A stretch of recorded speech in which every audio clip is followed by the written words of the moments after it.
በስመ አብ ወወልድ ወመንፈስ ቅዱስ አሃዱ አምላክ አሜን።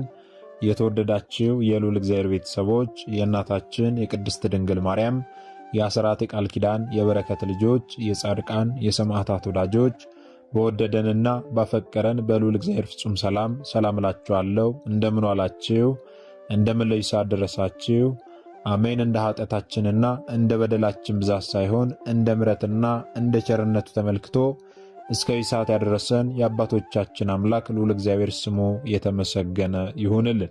እርሱን ጠርተን እርሷን የማንተዋት ንጽሕተ ንጹሐን ቅድስተ ቅዱሳን ቅድስት እናታችን ድንግል ማርያም ዘላለማዊ ስሟ የተመሰገነ ይሁንልን። እንግዲህ እንደ እግዚአብሔር አምላካችን መልካምና በጎ ፍቃድ ዛሬ የምንማማረው የታላቁ የአብይ ጾም አራተኛው ሳምንት መጻጉዕ ተብሎ ተሰይሟልና ስለምን መጻጉዕ ተብሎ ተሰየመ፣ በዚህ ሳምንት ምን እንድንማር ተፈልጎ ነው የሚለውን እንደ እግዚአብሔር አምላካችን መልካምና በጎ ፍቃድ ዛሬ አጠር አድርገን እንማማራለን። እንግዲህ የሚያስተምረን እግዚአብሔር ነው፣ የሚመክረን እግዚአብሔር ነው፣ የሚገስጸን እግዚአብሔር ነው። እርሱ በመካከላችን ተገኝቶ የጎደለውን አሟልቶ የተጣመመውን አቃንቶ በአፈ መላእክት አርሞ ያስተምረን ይመክረን ይገስጸን ዘንድ የእርሱ መልካምና በጎ ፍቃዱ ይሁንልን። የእናታችን የንጽሕተ ንጹሐን የቅድስተ ቅዱሳን የቅድስት እናታችን የድንግል ማርያም ምልጃ ተረዳይነቷ በረከቷ ሁሉ በሁላችን ላይ ይደርብን። እንግዲህ ወደ ዛሬ ትምህርታችን ስንገባ ታዲያ ቅድስት ቤተ ክርስቲያናችን ታላቁን የአብይ ጾም በ8 ሳምንታት ከፍላ ለ8ቱም ሳምንታት ደግሞ በሊቁ በቅዱስ ያሬድ አማካኝነት ስያሜ ሰጥታ በእነዛ ስያሜዎች ውስጥ ደግሞ እኛን ታስተምርበታለች ማለት ነው።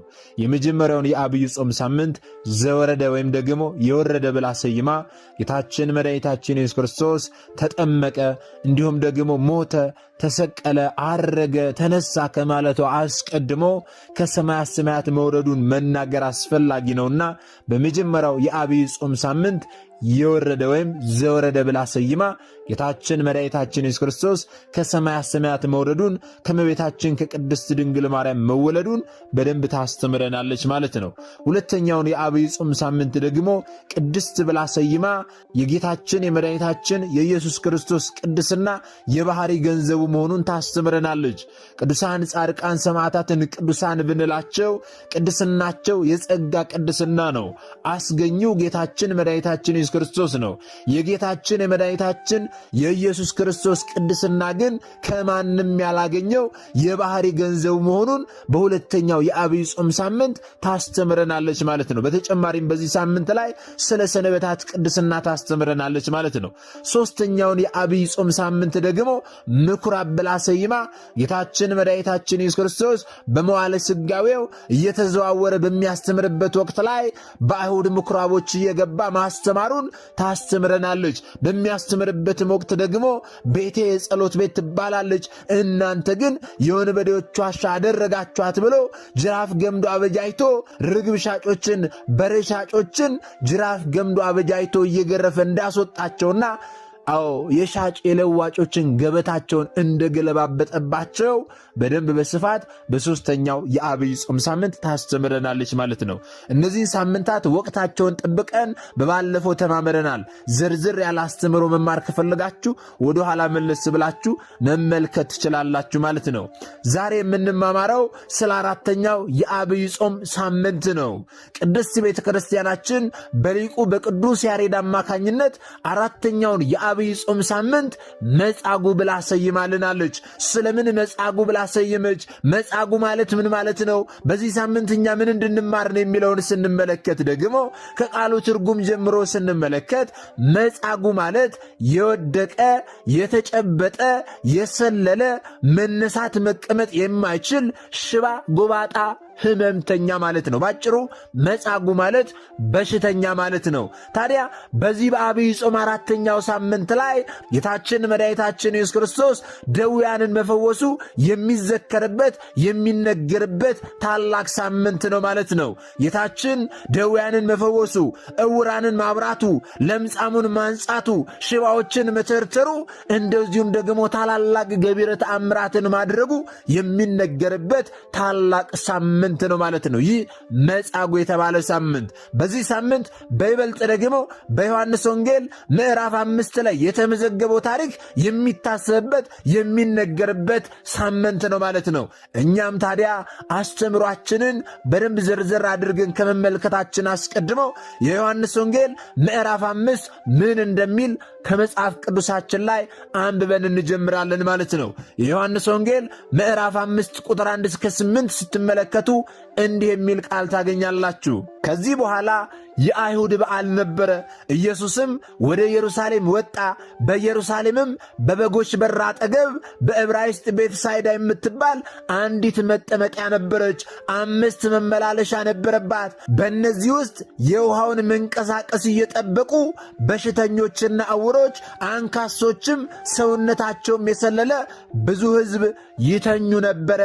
አንዳንድ ጊዜ የጌታ መልአክ ወደ መጠመቂያይቱ ወርዶ ውሃውን ያናውጥ ነበርና እንግዲህ ከውሃው መናወጥ በኋላ በመጀመሪያ የገባ ከማናቸውም ካለበት ደዌ ጤናማ ይሆን ነበረ። በዚያም ከ38 ዓመት ጀምሮ የታመመ አንድ ሰው ነበረ። ኢየሱስ ይህንን ሰው ተኝቶ ባየ ጊዜ እስካሁን ብዙ ዘመን እንዲሁ እንደነበረ አውቆ ልትድን ትወዳለህን? አለው። ሰውየውም ጌታ ሆይ ውሃው በተናወጠ ጊዜ በመጠመቂያይቱ ውስጥ የሚያኖረኝ ሰው የለኝም፣ ነገር ግን እኔ ስመጣ ሳለሁ ሌላው ቀድሞኝ ይወርዳል ብሎ መለሰለት።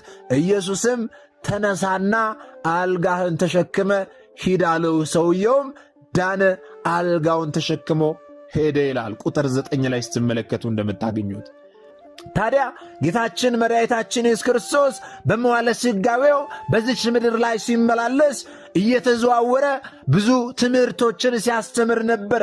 ጌታችን መድኃኒታችን ኢየሱስ ክርስቶስ በምድር እስራኤል ተዘዋውሮ በልዩ ልዩ ደዌ የተያዙትን በሽተኞችን ሁሉ አድኗቸዋል። ወንጌላዊው ቅዱስ ማቴዎስ ይህንን ሁኔታ ሲገልጽ እንዲህ ይላል። በዚህ በማቴዎስ ወንጌል ምዕራፍ 4 ቁጥር 23 እስከ 24 ላይ ስንመለከት የመንግሥትንም ወንጌል እየሰበከ በሕዝብም ያለውን ደዌና ሕማም ሁሉ እየፈወሰ በገሊላ ሁሉ ይዞር ነበረ። ዝናውም ወደ ሶርያ ሁሉ ወጣ። በልዩ ልዩ ደዌና ስቃይም ተይዘው የታመሙትን ሁሉ፣ አጋንንት ያደሩባቸውን፣ በጨረቃም የሚነሳባቸውን ሽባዎችንም ሁሉ ወደ እርሱ አመጡ፣ እርሱም ፈወሳቸው ይላል። ልብ ወገኖቼ፣ ጌታችን መድኃኒታችን ኢየሱስ ክርስቶስ በምድር ላይ ሲመላለስ ከማስተማር በተጨማሪ በልዩ ልዩ ደዌ የተያዙትን በምድር ላይ የሚሰቃዩትን ይፈውሳቸው እንደነበረ ወንጌላዊ ቅዱስ ማቴዎስ በዚህ መጽሐፍ ቅዱስ ክፍል መዝግቦልናል ማለት ነው።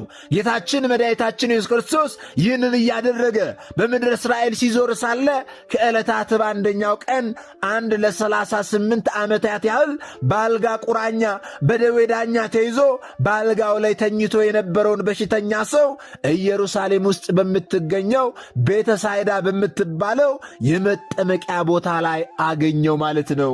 ብዙ ሰዎች ይህ ሰው ስሙ መጻጉዕ የሚባል ይመስላቸዋል። ነገር ግን መጻጉዕ የዐቢይ ጾም 4ኛ ሳምንት ስያሜ ነው። ነገር ግን የዚህ ሰው ስም አይደለም።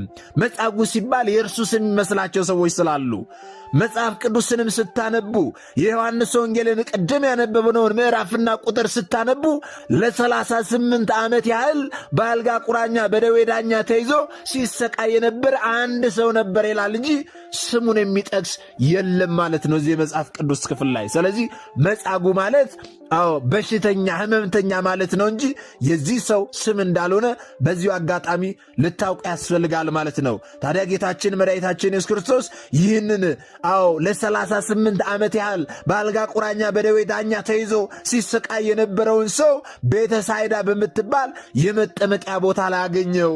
በዚች የጸበል ቦታ ላይ ለረዥም ዓመታት ተኝቶ ድህነቱን ለማግኘት ይጠባበቅ ነበረ። በዚች መጠመቂያ ቦታ ላይ ድህነትን ይጠባበቅ የነበረው እርሱ ብቻ አልነበረም። ሌሎች በተለያዩ በሽታዎች የተያዙ ብዛት ያላቸው በሽተኞች ጭምር በዚህ ቦታ ላይ ነበሩ። ወንጌላዊ ቅዱስ ዮሐንስ ይህንን ሁኔታ ሲገልጽ እንዲህ ይላል። በዮሐንስ ወንጌል ምዕራፍ 5 ቁጥር 3 ላይ በሽተኞችና ዕውሮች፣ አንካሶችም ሰውነታቸውም የሰለለ ብዙ ሕዝቦች ይተኙ ነበር ይላል።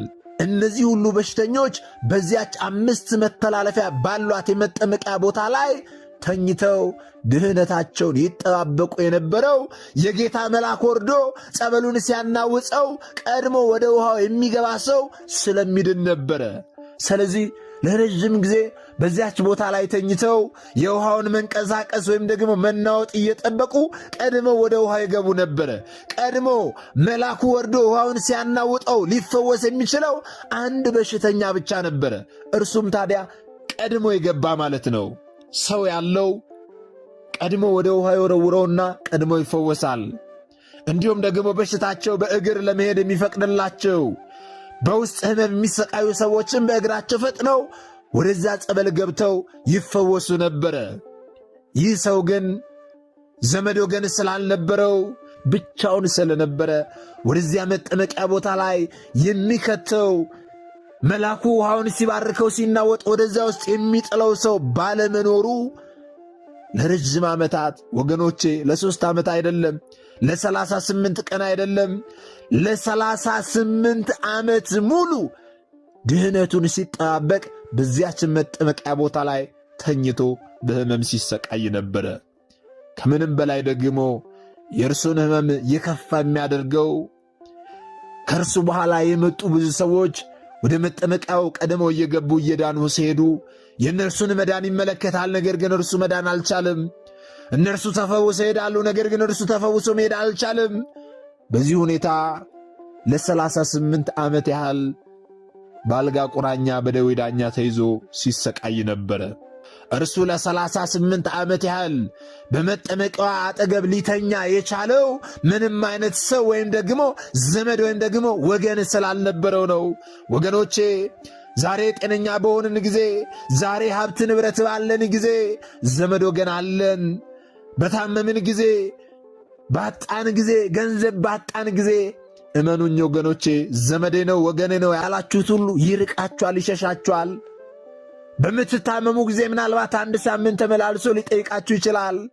ነገር ግን ሕመማችሁ የከፋ ቢሆንና ወራትን ቢፈጅ ከነመፈጠራችሁም ዘመድ አዝማዶቻችሁ ወገኖቻችሁ ሁሉ ይረሷችኋል። ወገኖቼ፣ እግዚአብሔር አምላካችን ከዚህ ይሰውረን። አዎ ይህ ሰው መጀመሪያ ዘመዶች የነበሩት ወገኖች የነበሩት፣ ነገር ግን ዘመዶቹ ወገኖቹ ለጥቂት ጊዜ አስታምሞት፣ ነገር ግን ሊድን ባለመቻሉ ሊፈወስ ባለመቻሉ ጥለውት ሄዱ፣ ሸሹት። ወገን ዘመድ በማጣቱ ደግሞ ይህ ሰው ለ38 ዓመት ያህል ተሰቃየ። የእርሱን ስቃይ የእሱን ሕመም ደግሞ ጌታችን መድኃኒታችን ኢየሱስ ክርስቶስ ይመለከታል። መድኃኒታችን ኢየሱስ ክርስቶስ ወደዚች የመጠመቂያ ቦታ የመጣው በተለይ ይህንን ሰው ለመፈወስ ነው። ምክንያቱም ወንጌላዊ ቅዱስ ዮሐንስ ሲናገር እንዲህ ይላል፣ ኢየሱስ ይህንን ሰው ተኝቶ ባየ ጊዜ እስካሁን ብዙ ዘመን እንዲሁ እንደነበረ አውቆ ይላል ዮሐንስ 5:7 ላይ። ይህንን አውቆ ብሎ የጻፈልን ለ38 ዓመታት ያህል መተኛቱን አውቆ ሊያድነው መምጣቱን ካነጋገሩ ስለተረዳ ነው። ወገኖቼ፣ ጌታችን መድኃኒታችን ኢየሱስ ክርስቶስ እኛን ሊፈውሰን ሲመጣ እንደ ምድራውያን ሐኪሞች እንዴት ያደርግሃል? ከጀመረ ስንት ጊዜ ይሆንሃል? ልትታመም የቻልከው በምን ምክንያት ነው? በምን ምክንያት ይመስልሃል? እያለ ብዙ ጥያቄዎችን አይጠይቀንም። እነዚህን ሁሉ ጥያቄዎች ሳይጠይቀን በአምላክነቱን ሁሉን ነገር ያውቃልና በአንድ ቃል ብቻ ሊያድነን ሊፈውሰን የሚቻለው አምላክ ነው። የኛ አምላክ ጌታችን መድኃኒታችን ኢየሱስ ክርስቶስ ወደ እርሱ ቀርቦ በአምላክነቱ ሁሉን ነገር ያውቅ ስለነበረ ልትድን ትወዳለህን በማለት ፈቃደኝነቱን ጠየቀው። ወገኖቼ፣ ጌታችን መድኃኒታችን ኢየሱስ ክርስቶስ ዛሬም ሁላችንንም ይህንን ጥያቄ ጠይቀናል። ልትድኑ ትወዳላችሁን እያለ ይጠይቀናል። የእኛ ምላሽ ምን ይሆን? አዎን ጌታ ሆይ ልንድን እንወዳለን ነው ወይንስ ደግሞ ብዙ ምክንያቶችን መደርደርን ነው ምንሻው? ወገኖቼ፣ እዚህ ጋር ቆም ብለን እናስተውል ያስፈልጋል። ልትድን ትወዳለህን ብሎ ከጠየቀው በኋላ ተነሳና አልጋህን ተሸክመ ሂድ በማለት በቃሉ ስለፈወሰው አልጋውን ተሸክሞ ወደ ቤቱ ሄደ። ያ ለ38 ዓመት ሙሉ ከአልጋው ላይ መውረድ ያልቻለው፣ መንቀሳቀስ ያልቻለው፣ መቆም ያልቻለው በሽተኛ ሕመምተኛ ሰው ጌታችን ሲመጣ ግን አልጋህን ተሸክመ ሂድ ስላለው ብቻ፣ በቃሉ ስለፈወሰው ብቻ ለረዥም ዓመታት ተዘርግቶ የነበረው እግሩ አልቆም ሳይለው ሳይንገዳገድ ምንም አይነት ሕመም ሳይሰማው ለ38 ዓመት ሙሉ የተሸከመችውን አልጋውን ተሸክሞ ተፈውሶ ሄደ። ነገር ግን ልናስተውል የሚገባው ነገር አልጋህን ተሸክመ ሂድ ከማለቱ አስቀድሞ ጌታችን ልትድን ትወዳለህን ብሎ በጠየቀበት ጊዜ ያ ሕመምተኛ ሰው አንድ ምላሽ መልሶ ነበረ። ምን ብሎ መለሰ ስንል ልትድን ትወዳለህን ሲለው ጌታ ሆይ ውሃው በተናወጠ ጊዜ በመጠመቂያይቱ ውስጥ የሚያኖረኝ ሰው የለኝም፣ ነገር ግን እኔ ልመጣ ሳለው ሌላው ቀድሞኝ ይወርዳል አለ። የዮሐንስ ወንጌል ምዕራፍ 5 ቁጥር 7 ላይ ወገኖች ይህንን ቃል አስተውሉ። ጌታችን የጠየቀው ልትድን ትወዳለህን ያለው አዎ ልድን እወዳለሁ ማለት ነበረበት። እርሱ ግን ብዙ ምክንያቶችን ደረደረ። ጌታችንን ሲመለከተው ከእርሱ ጋር ብዙ ሰዎች ስለነበሩ ይህ ሰው ብዙ ሰዎች ይከተሉታልና ከእርሱ ጋር ከሚከተሉት መካከል ጉልበተኛ የሆኑትን እኔን አንስተው ወደዚህ ጸበል ሊወረውሩ የሚችሉትን ይመድብልኛል ብሎ አስቦ ሰው የለኝም አለ። ወደ መጠመቂያየት ውስጥ የሚያኖረኝ ሰው የለኝም አለ። ወገኖቼ ዛሬም ቢሆን ሰው የለኝም የሚለው ቃል የብዙ ሰዎች ምክንያት ነው። ልትድኑ ትወዳላችሁን ሲለን ጌታችን አይ ሰው የለኝም የምንል ብዙዎች ነን። ዛሬም በዘመናችን መታመኛችንን እግዚአብሔር ላይ ሳይሆን ሰው ላይ ያደረግን ብዙዎቻችን ነን። ለምን ትምህርትን አልቀጠልክም ተብሎ የሚጠየቅ ሰው እንድማር የሚረዳኝ ሰው የለኝም ይላል። ለምን ሥራ አልጀመርሽም የምትባል ሴት ሥራ የሚያስገባኝ ሰው የለኝም ትላለች። እንጀራን የሚሰጥ ሥራን የሚሰጥ እግዚአብሔር አምላክ መሆኑን ዘንግተው መተማመናቸውን እግዚአብሔር አምላክን ማድረግን ዘንግተው ለሚጠየቁት ጥያቄ ሁሉ ሰው የለኝም የሚሉ ዛሬም በዘመናችን ብዙዎች አሉ። ልትድኑ ያልቻላችሁት ለምንድን ነው ተብለው የሚጠየቁ ሰዎች የምንታከምበት ገንዘብ የሚሰጠን ሰው የለንም ይላሉ። ብዙ ሰዎች በብዙ ቦታዎች ላይ አጥብቀው የሚሹት ወይም ደግሞ የሚፈልጉት የሰዎችን መኖር ወይም ደግሞ እርዳታ ነው። ዛሬ በዘመናችን ወገኖቼ እኛ አጥብቀን ልንሻው የሚያስፈልገን ነገር የእግዚአብሔርን እርዳታና ማዳን መሆን አለበት። የሚያበላ የሚያጠጣ የሚያለብስ መጠለያ የሚሰጥ ሥራ የሚባርክ የሚፈውስ የሚያበለጽግ የሚያኖር እግዚአብሔር መሆኑን አስረግጠን ስላላመንንና መታመኛችንን ሁሉ በሰዎች ላይ ስላደረግን ዛሬም ልንድን አልቻልንም። ዛሬም በሕመም እንሰቃያለን። ልንድን አልቻልንም። ለምን ካልን ደግሞ በጸበሉ ላይ አድሮ እግዚአብሔር አምላክ ይፈውሰኛል ከማለት ይልቅ ይህ ጸበል ያድነኝ ይሆን የዚያ ጸበል ያድነኝ ይሆን እያልን ይህንን ጸበልም ልሞክረው ይሆን እያልን ጸበልን ሙከራ አደረግነው እንጂ ይፈውሰኛል ብለን አምነን በየአጥቢያችን ባለው ጸበል ላይ ስላልገባን አምነን ስላልተጠመቅን መታመኛችንን በእግዚአብሔር ላይ ስላላደረግን ዛሬም በየጸበሉ ያለን ሰዎች መዳን አልቻልም። ወገኖቼ ስንቶቻችን እግዚአብሔር አምላክ በዚህ ጸበል ያድነኛል ብለን አምነን ይሆን እየተጠመቀን ያለነው? በዚያ ደብር ያለው ጸበል ያድናል ስለተባለን ነው ሄደን የምንጠመቀው? ወይንስ ደግሞ እግዚአብሔር አምላክ በዚያ ጸበል ያድነኛል ብለን አምነን ነው ሄደን እየተጠመቅን ያለነው? እዚህ ጋር ነው ልዩነቱ ወገኖቼ። ዛሬ በየአጥቢያዎች በየአድባራቱ ሁሉ ጸበሎች አሉ። ነገር ግን በአጥቢያችን በአጠገባችን ያለውን ጸበል ትተን በዚያ ቦታ ያለው ጸበል ያድናል ሲባል በዚያ እንሰለፋለን። ነገር ግን አጠገባችን ያለውን ጸበል የሰጠን ማን ነው? እግዚአብሔር አምላክ ነው ወገኖቼ። በዚህ እርሱ በሰጠን ጸበል ያድነኛል ይፈውሰኛል ብለን አምነን ብንጠመቅ በአጠገባችን ባለው ጸበል እንድን እንፈወስ ነበር። ነገር ግን እኛ ያድናል ስለተባለን ብቻ እዛ እንሄዳለን። እስቲም ልሞክረው፣ እርሱንም እኮ ያድነኛል ብለን አንሄድም ወገኖቼ። ልሞክረው ብለን እንሄዳለን። መዳን አልቻልንም። ዛሬም ወገኖቼ መታመኛችንን እምነታችንን እናስተካክል። ይህ በሽተኛ ሰው እድናለሁ ብሎ የተኛው የእግዚአብሔርን እርዳታ አገኛለሁ ብሎ ሳይሆን ያንድን ጎልማሳ ሰው ፈርጣማ ክንድ ስለነበረ ሊድን አልቻለም። ወገኖቼ ከእርሱ ልንማር ያስፈልጋል። የመጽሐፍ ቅዱስን ታሪክ ማወቅ መማር ብቻ ሳይሆን የምንማረውን ወደ ተግባር ልንለውጠው ያስፈልጋል። ወደ ራሳችን ሕይወት ልናመጣ ያስፈልጋል። እርሱ የዳነው መድኃኒታችን ኢየሱስ ክርስቶስ ሊያድነው እንደሚችል ባመነ ጊዜ ነበረ። ለመዳንና ሌሎች ያጣናቸውን ነገሮች ለማግኘት በእግዚአብሔር ማመን ወሳኝ ነገር ነው ወገኖቼ። ማመን ይቀድማል፣ ከዚያም ደግሞ መዳን። እግዚአብሔር ያለው ሰው ሁሉም ነገር አለው። እግዚአብሔር የሌለው ሰው ግን ሁሉም ነገር ያለው ይመስለዋል እንጂ ምንም ነገር የለውም። የተማረ ቢመስልም አልተማረም። ሥራ ያለው ይምሰለው እንጂ ሥራ የለውም። ጤና ያለው ይምሰለው እንጂ ጤና የለውም። ሀብት ያለው ይምሰለው እንጂ ድሃ ነው። የለበሰ ይምሰለው እንጂ ርቃኑን ነው። እግዚአብሔርን ሳያምኑ የሚገኝ ትምህርት፣ እግዚአብሔርን ሳያምኑ የሚገኝ ሥራ፣ እግዚአብሔርን ሳያምኑ የሚገኝ ጤና፣ ልብስ ወዘተ በከንቱ የሚጠፉ ናቸውና ወገኖቼ ቆም ብለን ልናስብ ያስፈልጋል። ላጣው ነገር ሁሉ እንደ መፍትሄ አድርጎ ሰውን የሚያቀርብና መፍትሄ ሲያጣ ሰው ስለሌለ ነው በማለት ምክንያት የሚያቀርብ ሰው ከእግዚአብሔር ጋር ያለው ግንኙነት ደካማ ወይም ደግሞ ባዶ መሆኑን ያሳያል። ዛሬ ሥራ አጥታችሁ ተስፋ ቆርጣችሁ በተስፋ መቁረጥ ውስጥ ያላችሁ ሰዎች ወገኖቼ መታመኛችሁን በሰው ላይ አታድርጉ።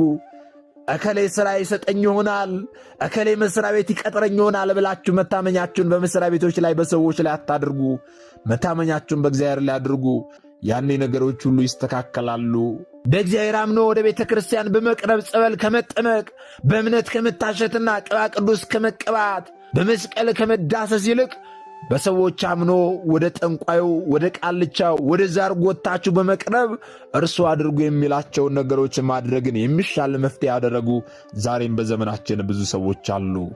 ወገኖቼ እግዚአብሔር በአንድም በሌላም ያስተምራል፣ የሰው ልጅ አያስተውልም ይላሉ አባቶቻችን። እግዚአብሔር አምላክ እኛን በቀጥታ እየተናገረን ሊሆን ይችላል። ሁላችሁም ቆም ብላችሁ ልታስቡ ያስፈልጋል። በተለይ በዚህ ዘመን መታመኛችሁን እግዚአብሔርን ማድረግ ሲገባችሁ መታመኛችሁን ሰው ያደረጋችሁ፣ ወደ ጠንቋይ ቤት የምትሄዱ፣ ወደ ቃልቻ ቤት የምትሄዱ፣ ወደ ዛር ጎታችሁ ቤት በምትሄዱ፣ ወደ መተተኛው ወደ ጠንቋዩ ቤት የምትሄዱ ሰዎች እግዚአብሔር አምላክ አድርጉ ያላችሁን ነገር ሳታደርጉ ትእዛዜን ጠብቁ፣ ንስሐ ግቡ፣ ሥጋውና ደሙን ተቀበሉ ያለንን አምላካችንን የእርሱን ትእዛዝ ሳንፈጽም ንስሐ ሳንገባ አድርጉ ያለንን ሕግጋቱን ሳንጠብቅ ነገር ግን ወደ ጠንቋዩ ቤት ወደ ቃልቻው ቤት እንሄድና አድርጉ ያለንን ነገር አንዳች ነገር ሳናዛንፍ የምናደርግ ሰዎች አለን ዛሬ በዚህ ዘመን ማለት ነው። ቆም ብላችሁ ልታስተውሉ ያስፈልጋል። እንዲህ የምታደርጉ ሰዎች ለጊዜው መፍትሄ ይመስላችሁ ይሆናል። ነገር ግን ሰይጣን ዲያብሎስ እያሳሰቀ ወደ ገደል ይጥላችኋል። ዛሬ ያመናችሁት ሰይጣን ዲያብሎስ ነገ ይክዳችኋል። ለቅሶና ጥርስ ማፋጨት ወዳለበት ወደ ገሃነመ እሳት ያስጥላችኋል። ስለዚህ ዛሬ ቆም ብላችሁ አስተውሉ። ሰዎች ቢክዱን እንኳን የማይከዳን፣ ሰይጣን ቢክደን እንኳን የማይከዳን እግዚአብሔር አምላካችንን መታመኛችንን እናድርግ ወገኖቼ። በእግዚአብሔር አምናለሁ ማለት ብቻ ድህነትን ወይም ደግሞ ያጡትን ነገር አያስገኝም። ለመዳን ያመኑትን ነገር በሥራ መግለጽ ያስፈልጋል። አንዳንድ ሰዎች እንዲሁ ባፋቸው ብቻ በእግዚአብሔር እናምናለን በማለት ሲናገሩ እንሰማለን። ይህንን ቢናገሩም እንኳን እምነታቸውን በሥራ መግለጽ ስላልቻሉ ዛሬም ሊድኑ አልቻሉም። በዚህ ጊዜ ጉድለቱ ከእነርሱ አለማመን እንደመጣ አድርገው ስለማይቀበሉ እግዚአብሔርን ሲያማርሩ እንመለከታለን። ምን ነው ጌታዬ ሆይ ምን አድርጌህ ነው ያልፈወስከኝ? ለምንድን ነው የማልድነው? ይኸው ከሌ መታዳነች በጸበል ፈወስካት፣ እኔን ስለምንድን ነው ማትፈውሰኝ ማታድነኝ እያልን ምናማረር ብዙ ሰዎች አለ። ነገር ግን እኛ መጀመሪያ ምን አድርገን ይሆን?